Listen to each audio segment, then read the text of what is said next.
2026, a Democrat could pose a formidable challenge to embattled local Congressman Corey Mills. Mills is seeking his third term in office amid a growing ethics investigation, while Bill Dalton, most recently the NASA chief of staff, is hoping to replace Mills as representative for Seminole and South Volusia counties.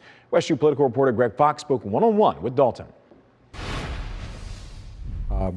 I don't know why Congressman Mills has not taken it on himself to resign. Bill Dalton doesn't pull many punches when it comes to the man he hopes to unseat in Congress, Republican District 7 Representative Corey Mills.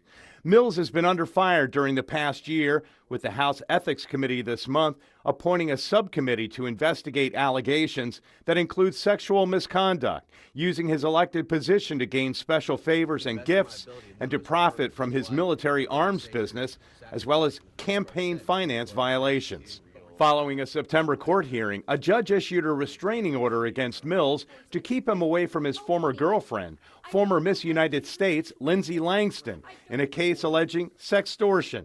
And Mills was charged by D.C. police with assaulting another girlfriend last February, a case that was later dropped. If any one of these allegations against him has one kernel of truth in it, I think that in and of itself is disqualifying. Well, it makes me mad as hell to see politicians looking out for themselves rather than the folks back home. Dalton, fresh off a 6-week stretch of raising $340,000, is launching a new ad that not only criticizes Mills, but also talks about his 23 years of combat service in the Navy, and highlighting allegations by some veterans who served with Mills that the congressman inflated his battlefield credentials to earn awards.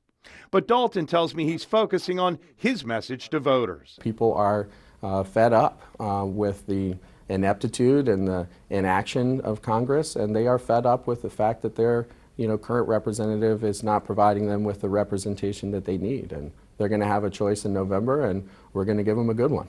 Mills is being primaried by Michael Don Johnson and Sarah Ulrich, and with the previous fundraising leader among Democrats, local attorney Noah Widman, exiting the race and endorsing Dalton. Jennifer Adams, who lost to Mills in the general election in 2024 by 13 points, may be the only serious competition for Dalton to win his party's nomination. Greg Fox, WestU News. Multiple messages to Congressman Mills seeking comment on his re-election bid have gone unreturned.